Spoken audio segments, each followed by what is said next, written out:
Un lindo y hermoso ya miércoles 19 y hoy con otra hermosa lección, otro hermoso título. Voluntad divina ideal y correctiva. En realidad que esa voluntad, como es divina, pues muchos de los hijos de Dios tenemos que corregirnos. Y el padre que castiga a su hijo es porque lo ama, porque quiere lo mejor para él. Y el buen juez también por su casa empieza. Así es de que hay que corregirnos. Yo creo que sí. Hay que buscar poder ver nuestra imitación con Cristo. Yo creo que sí. Y siempre debemos de buscar de hacer lo recto, con ese propósito de vivir en la vida de nuestro Señor. Hoy, en este día miércoles, una vez más, tenemos a nuestro amigo y compañero, al pastor Palomino. Pastor, bienvenido y gracias pastor. una vez más. Bienvenidos todos ustedes también aquí a nuestro canal. Bien, vayamos entonces a la oración, pastor, para empezar Amén. a estudiar esta hermosa lección de este día miércoles.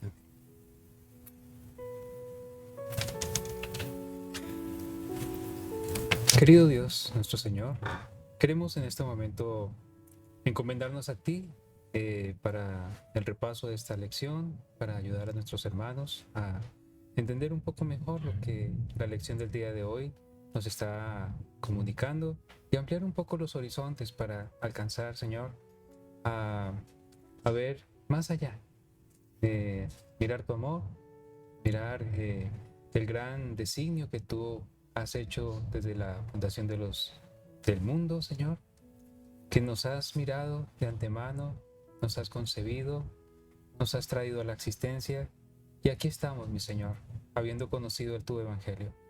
Permite que la obra que comenzaste en nosotros pueda ser culminada con éxito y podamos estar contigo en el reino celestial. Bendice a nuestros televidentes, que lo mismo que tú has prometido para nosotros sea para cada uno de aquellos que confíen en ti. En Cristo Jesús te lo pedimos. Amén. Amén.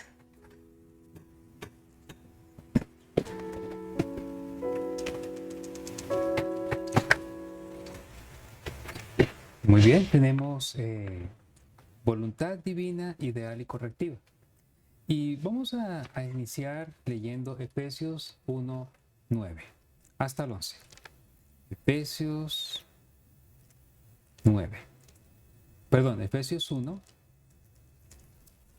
Y vamos a leer del versículo 9 al 11. Aquí justamente se nos está presentando más en detalle el tema de la predestinación. Muy bien, dice allí: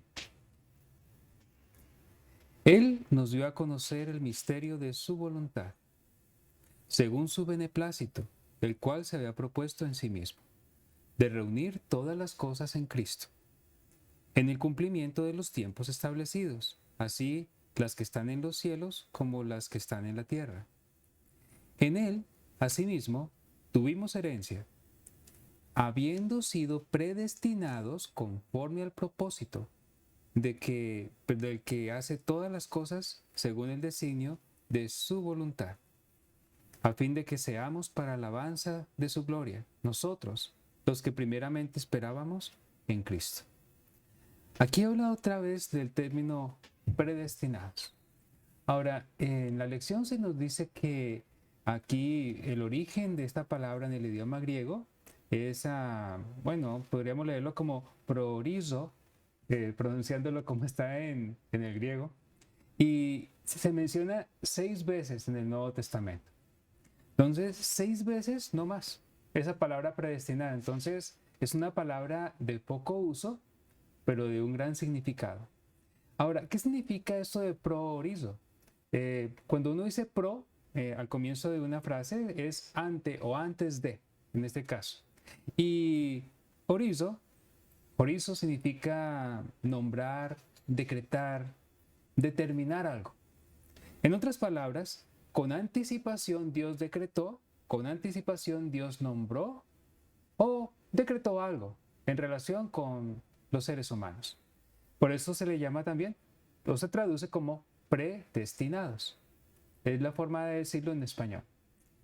Ahora, este término de ser determinado, nombrado, como hemos dicho en estos días, a veces ha sido un objeto de confusión, porque dice, oh, Dios toma la decisión de quién va a ser salvo, quién va a ser perdido, y Dios hace al malo malo y Dios hace al bueno bueno, de tal manera que cada uno pues tome su camino y al final lo que se destinó con anticipación se cumple.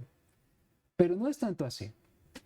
Quisiera explicar un punto que nos dice aquí justamente en la lección, y es que dice, esta palabra no significa que Dios determina de antemano o casual o causalmente, o sea que con causa, Él produce la causa, la historia. Dice, Dios planea para el futuro después de tener en cuenta lo que sabe de antemano acerca de las decisiones libres de sus criaturas. Esta parte que menciona el autor es muy certera, porque justamente eso es la predestinación desde el punto de vista de Dios. Dios es verdad que nos destinó con anticipación, si lo podemos decirlo de esa manera, porque Él nos conoció desde la eternidad, Él ya nos planeó y nos trajo a la existencia. Pero Dios cuando nos trajo a la existencia no nos trajo como programados, como decía el pastor Romero, como robots, programados para obedecer de tal y tal manera, no. Dios nos hizo y nos creó, nos llamó, nos eligió a todos los seres humanos, pero nos dio la capacidad de elegir por nosotros mismos. Y esa decisión que cada uno de nosotros tomamos y que al final vamos a terminar tomando para vida eterna o muerte eterna, esa decisión también el Señor de antemano, porque Él todo lo puede conocer con anticipación, también el Señor lo conoció desde la fundación del mundo. O sea que el Señor desde la eternidad, Él ya sabía que usted iba a existir, que yo iba a existir, y Él sabe con anticipación qué decisión vamos a tomar cada uno, pero Él no fuerza la decisión. Y ese es el punto importante. Dios no fuerza la decisión de salvación o de perdición. Dios lo que hace es llamar al corazón, como veíamos ayer con el caso del faraón. No leí todo lo que habla allí en Éxodo en relación con el faraón, pero pónganse a pensar por un momento, ¿cuál fue la primera señal que hizo el Señor por medio de Aarón y Moisés? El Señor le dijo que tomaran una vara y la pusiera delante del faraón. ¿Y en qué se convirtió la vara? En una serpiente. Y esa serpiente, para los egipcios era un animal sagrado, ellos tenían muchas supersticiones en relación con las serpientes. Entonces era una manera de Dios de mostrarle su amor a Faraón y decirle, yo soy el Dios Todopoderoso. Y eso que él hizo era algo portentoso. ¿Quién de ustedes ha cogido una vara, un palo que encuentre por ahí, lo pone sobre el piso y se convierte en una serpiente? Eso es un milagro, eso no es algo fácil de hacer, realmente es extremadamente difícil. Solo Dios podría hacerlo, podríamos pensar. Sin embargo, ahí nos dice en Éxodo que también Faraón en su incredulidad llamó a los hechiceros y los hechiceros pusieron una vara e hicieron la ilusión de que también se convertía en serpiente. Ahora, una cosa era una falsificación, la otra era una realidad. La serpiente era un animal vivo. La serpiente de los hechiceros era una ilusión. Satanás no puede dar vida, pero Satanás sabe cómo engañar.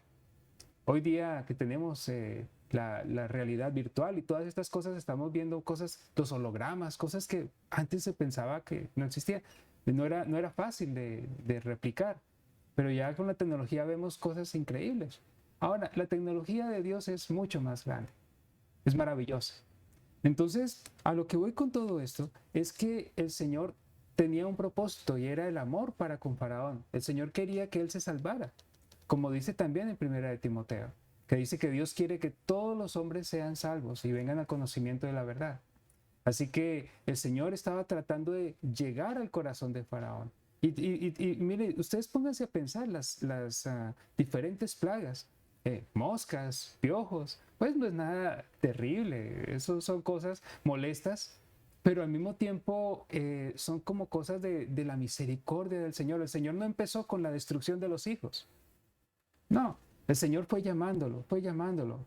Si Faraón hubiera escuchado y hubiera cedido en su corazón a escuchar al Señor, tendríamos la noticia de un Faraón convertido a Dios, así como fue Nabucodonosor.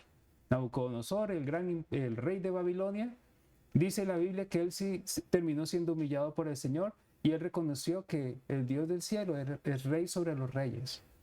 Y así hubiera podido ser con Faraón. Pero, ¿cuál fue la diferencia entre Nabucodonosor y el Faraón? Ambos eran reyes, ambos tenían poder, ambos eran malvados. Y sin embargo, uno va a estar en el reino de los cielos y el otro no. ¿Quién lo decidió? ¿Fue Dios? No, fue cada uno de ellos. Y cada uno de nosotros tenemos el privilegio de elegir. ¿En dónde quiero yo estar? ¿Quiero estar entre los salvados o quiero estar entre los perdidos? Si no puedo con mis tentaciones, si no puedo con mis tendencias, tenemos a un Dios todopoderoso como lo vimos en estos días. Él es todopoderoso y Él es poderoso para guardarnos sin caída y presentarnos delante de Él con gran alegría.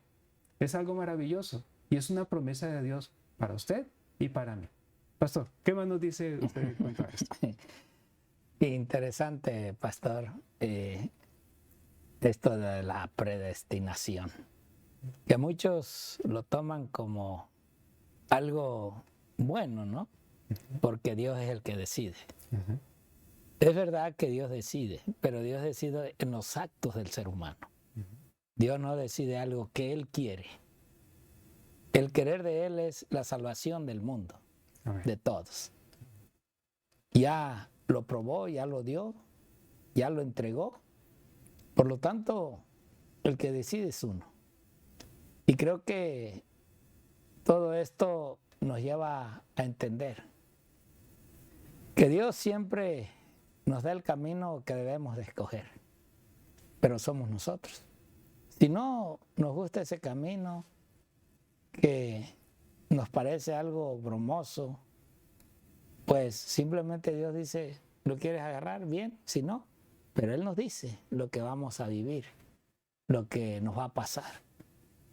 Pero aún dice, yo ahí estaré contigo. Miren, cómo dice esta nota en el libro Los Hechos de los Apóstoles. En la experiencia que adquirió el apóstol Juan bajo la persecución, vean. ¿Y quién era Juan? Si tú estudias y sabes quién era Juan, era el que amaba a Jesús, el que se recargó en el pecho de Jesús. Hay una lección de maravilloso poder y ánimo para el cristiano. En verdad que ver a estos discípulos nos llena muchas veces de sorpresa.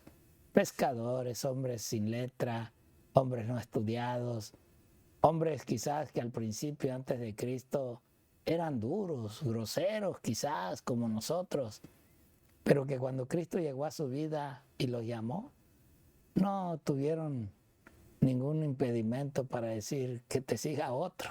No, ellos lo vieron y el Señor, a través de su mirada, a través de su humildad, los trajo hacia Él. Y ellos obedecieron. Por eso dice que Dios no impide las conspiraciones de los hombres perversos, sino que hace que sus árdides obren para bien a los que en la prueba y el conflicto mantienen su fe y lealtad. Sí, es a través de la fe, pero es así que aún parece que la muerte nos llegue. Es la fe la que nos lleva a aceptar las cosas que Dios quiere que vengan a nuestra vida.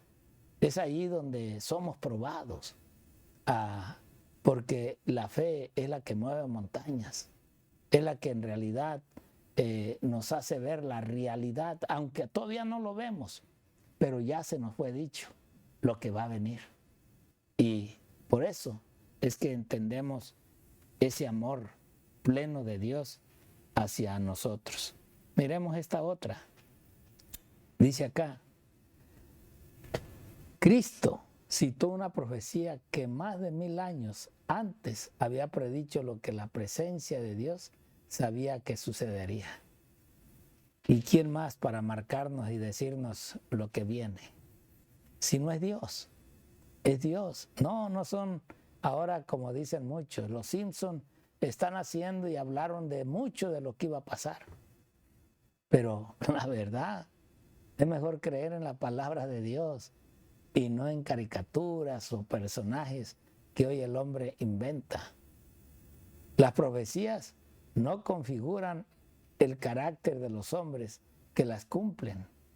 Los hombres actúan según su libre albedrío, ahí está, ya sea de acuerdo con un carácter sometido al influjo de Dios o con un carácter sometido al severo dominio de Satanás. Aquí vemos que hay dos poderes. Hay dos poderes que nos pueden dominar o que nosotros podemos elegir. Está el poder satánico y el poder divino. Y la verdad que estas palabras nos llevan a entender tanto el poder del uno como el del otro. ¿Y quién es el que elige? No es Dios ni Satanás.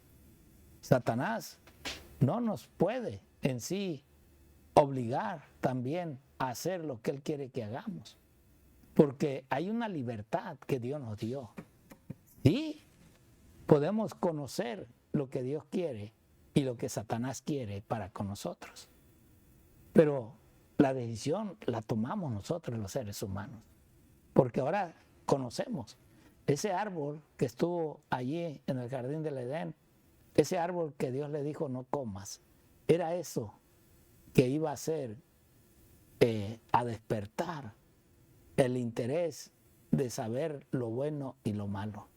Por eso el Señor le indicó del árbol que no comiera, porque le dijo claramente, Dios sabiendo el futuro, pues dijo, vas a morir el día que comas, o en ese momento morirás. Se rompe esa relación de Dios, esa comunión con Dios, cuando el pecado nosotros lo convivimos y participamos de él.